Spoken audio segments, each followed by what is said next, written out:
Le Conseil économique, social et culturel de l'Union africaine, en collaboration avec le réseau des ONG chinoises pour les échanges internationaux, a organisé un dialogue de 2 jours réunissant des organisations de la société civile d'Afrique et de Chine, ainsi que la communauté des affaires et le monde universitaire, afin de favoriser l'amitié, les échanges culturels et le développement durable.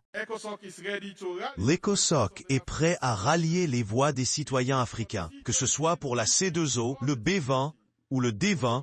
L'ECOSOC est prêt à atterrir, mais aussi à partager ses forces avec les groupes de réflexion chinois pour soutenir la présidence africaine du G20. Permettez-moi de conclure en disant que la conversation d'aujourd'hui sera très variée, mais que chacune d'entre elles tournera autour d'un principe simple et puissant, à savoir que nous sommes plus forts ensemble lorsque chaque voix s'ajoute.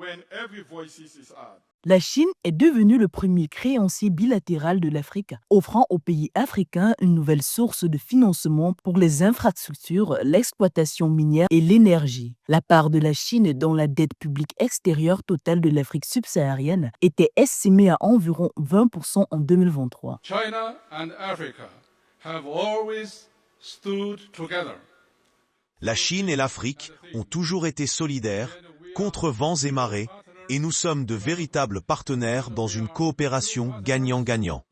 Nos réalisations mutuelles et notre engagement commun démontrent de manière éclatante notre solidarité et notre collaboration avec le Sud.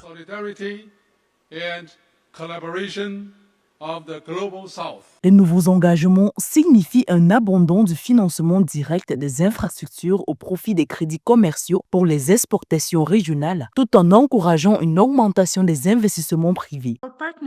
Notre partenariat était ancré dans les principes d'égalité, de solidarité, de prospérité partagée et dans une vision commune d'un ordre mondial plus juste et meilleur. Lorsque les sociétés civiles africaines et chinoises s'unissent, elles libèrent une puissante force de transformation. Selon les experts, une meilleure coordination et une meilleure synergie garantiront des avantages mutuels et une croissance durable pour l'Afrique et la Chine. Et pour réaliser cet immense potentiel, les deux régions doivent donner la priorité à une plus grande coordination entre la zone de libre-échange continentale africaine et la Belt and Road Initiative, projet chinois qui a pour objectif d'améliorer les voies de communication et la coopération à l'échelle transcontinentale.